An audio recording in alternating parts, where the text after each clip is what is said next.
This video is sponsored by SquareSpace. SquareSpace makes it easy to create a beautiful website, all in one place, all on your terms, but more on them later. So when it comes to buying watches, I think the $5,000 to $6,000 price point is the most exciting. It is a meaningful, considered purchase for most people, or at least it is for me, and it opens up some pretty iconic designs. This video is going to be titled The Best Watches Under $6,000 or something like that. But as it turns out, what is the best is highly subjective. So here's my favorite watches under $6,000. And really quickly, I don't say this enough, but thank you for your viewership. I really wanted to start this list with Omega because for me, it has always been a very aspirational brand. They have that name brand recognition, and there's just something so special about Omega. Let's talk about the Seamaster Diver 300. So the bracelet variation goes for $5,900 USD or 5,600 pounds, and this is one of their icons. 300 meters of water resistance, helium escape valve at 10 o'clock, wave pattern dial motif, and powered by the coaxial Omega caliber 8800. It's really hard to argue with the Seamaster. If one of my friends came to me and said, Britt, I've got 6,000 pounds to spend on a watch, what should I get? This would be the very first thing I would say. It's also worth highlighting you can get one of these new box and papers for about 3,500 pounds to 4,500 pounds going secondary. Another Omega because I can't help myself, the Aqua Terra. This watch is the most versatile in their current catalog, with the go anywhere do anything look, 3-link bracelet with polished center links, and available in quite a few colorways. If it's me and my money, I'm getting the blue dial all day, every day. But if you can't tell, I like blue. The 38mm variation retails for exactly $6,000 USD on the rubber, but if you do spring for the bracelet, it brings it up to $6,300. But honestly, it's worth it. Go over budget, get the bracelet. Okay, this is a Brit Pierce video, so we all knew Tudor was going to come up at some point. Tudor, I hardly know her.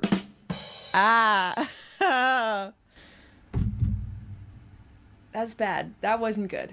It was really hard to narrow it down because there's so many amazing Tudors you can buy at this price point. So the Black Bay Chrono, Pelagus 39, Black Bay 58 GMT.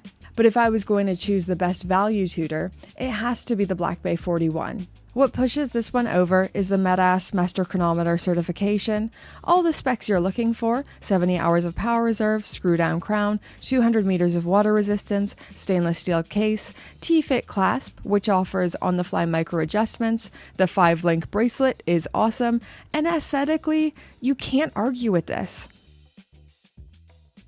Next, we have my personal favorite Grand Seiko, the SBG M221 Elegance GMT. This watch is just scrumptious.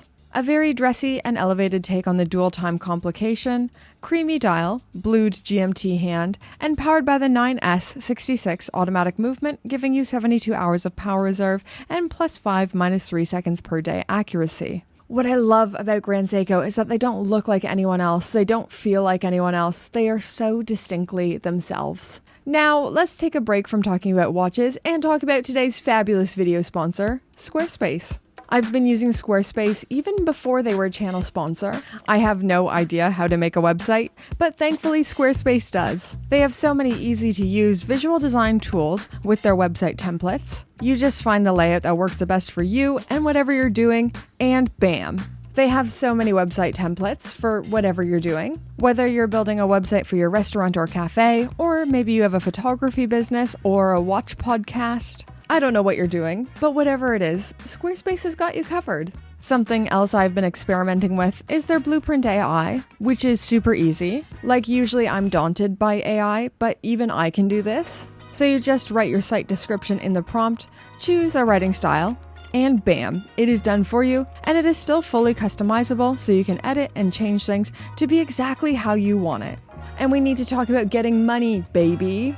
Squarespace Payments is the easiest way to manage your payments all in one place, and it gives your customers loads of payment methods like Klarna, Debit, Apple Pay, Afterpay, and ClearPay. If you're thinking, this sounds pretty great, this sounds just right for me, then go to squarespace.com/BritPierce. Use my link in the description to save 10% off your first purchase of a website or domain. Make sure you use my link so they know I sent you and they want to keep partnering with me for all of time because I love Squarespace. Thank you so much, Squarespace, for sponsoring this video. And now, we've got another Grand Seiko that we need to talk about. Okay, so the SPGA 211 is the most classic Grand Seiko money can buy. Spring drive movement, power reserve indicator between 7 and 8 o'clock, Zaratsu polishing. This has all the go anywhere do anything specifications I am always looking for, with a case diameter of 41mm, a lug to lug of 49mm, titanium case, 100 meters of water resistance, and 72 hours of power reserve. These are technically over budget when buying new. Boo! But they are right on budget when going secondary. Okay, there are so many good things in the Longines catalog that come under budget. I was so torn between the Spirit Flyback and the Spirit Zulu Time, but I ultimately went Zulu Time just because I think the 39mm case diameter is more wearable than the Flyback at 42mm. But if you have the wrist size to rock it, you need to check out the Spirit Flyback chronograph. But back to the Zulu Time, I mean, look at this. Very classic looking GMT. My top recommendation would be the titanium variation, bi-directional gray and black bezel, GMT hand with a pop of red at the tip, 3,900 pounds well spent. So this is my favorite IWC. This is one of their best watches in the catalog, the Mark 20. To me, this represents IWC listening to enthusiasts and delivering their classic pilot watch design in a smaller case and finally being on a bracelet. This has a case diameter of 40mm, 100 meters of water resistance, and powered by the 32111 in-house movement, giving 122 hours of power reserve. There are some watch references in movement calibers that my mouth just doesn't like saying, and that's one of them. The 32111. There's 3 ones. These retail for $5,250 on the calfskin strap, and these technically go over budget on the bracelet at $6,150. But once again, I really think it's worth it to spring for the bracelet. Do it. Do it. Okay, one more cheeky IWC, because I can't not mention the Spitfire. It would be wrong and not authentic to me to skip this one. Remember when I said the Mark 20 was my favorite IWC? So this is my favorite IWC. I lied. This is actually my favorite. The Spitfire feels so vintage and awesome. This has a very wearable case size of 39mm, available in stainless steel and bronze, but I would go stainless steel personally. This is only available on a strap, but very sporty looking, IWC at their best. I feel like I don't talk about Panerai enough for how much I love them. Panerai is one of those brands with such a distinct DNA. Big everything, big cases, big numbers, big crown protector. I think the Luminor is the quintessential Panerai, offering everything that makes them so distinct. To stay on budget, you'll need to get the rubber strap. But if you're willing to go $100 over budget, you can get the Luminor on the strap with the small seconds at 9 o'clock. Why did I make this video under $6,000 if I keep telling everyone to go over budget and get a different strap or a bracelet? I should just retitle this video, but once again, I would go just spring a little bit over budget. The strap in small seconds is completely worth it.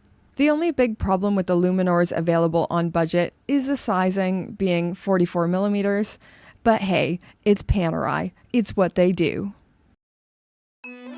Okay, moving into Cartier land, my favorite place to go. There are 2 watch recommendations I would have on budget, and the first is the Cartier Tank. Now, I'm going to do something very controversial here, and I'm going to hear about it in the comments. I already know it. But even though you can get the extra large automatic model on budget, I would still recommend the Quartz 2-hander in stainless steel.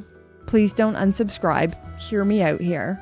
The Cartier Tank is a dress watch, and it feels wrong with the date and center seconds on the automatic version. Get the Tank Large Model Solar Beat, $3,300 USD, and use the money you save to buy something else as well.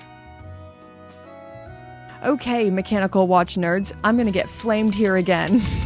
My other Cartier recommendation would be the Santos Dumont Large quartz, retailing for $4,200. Once again, the Santos Dumont is a dress watch, and if you ask me, 2 hands is the only way to go for a dress watch. And when we are talking two-handers, I mean, you're paying a lot more for an unnoticeable mechanical movement. Get the quartz, set and forget, and have a beautiful dress watch. Okay, let's do some damage control here. This is an absolute icon, one of my all-time favorite watches, the Breitling Navitimer, automatic 41. To stay on budget, it has to be the time only, but that's fine. I love the time only.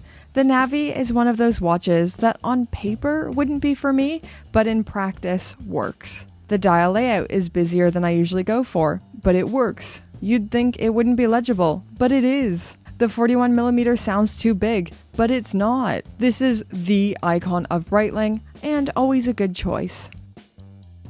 Okay, Tag Heuer. Did I want to say Vintage Formula 1 for Tag Heuer? Of course I did.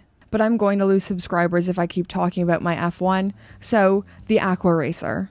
This is probably my favorite modern tag, either this or the Carrera chronograph, but that is sadly over budget. The Carrera line in general has been doing some heavy lifting. But yeah, Aqua Racer, I love the Aqua Racer. The professional date specifically feels like, what if the Seamaster didn't have a helium escape valve protruding like a horrible wart? This has a wave dialed, applied octagonal indices, date neatly placed at 6 o'clock, and 300 meters of water resistance. These retail for £3,300 or $3,800 USD on the bracelet. But if I could upset mechanical watch purists just one more time, just really quick, one more time.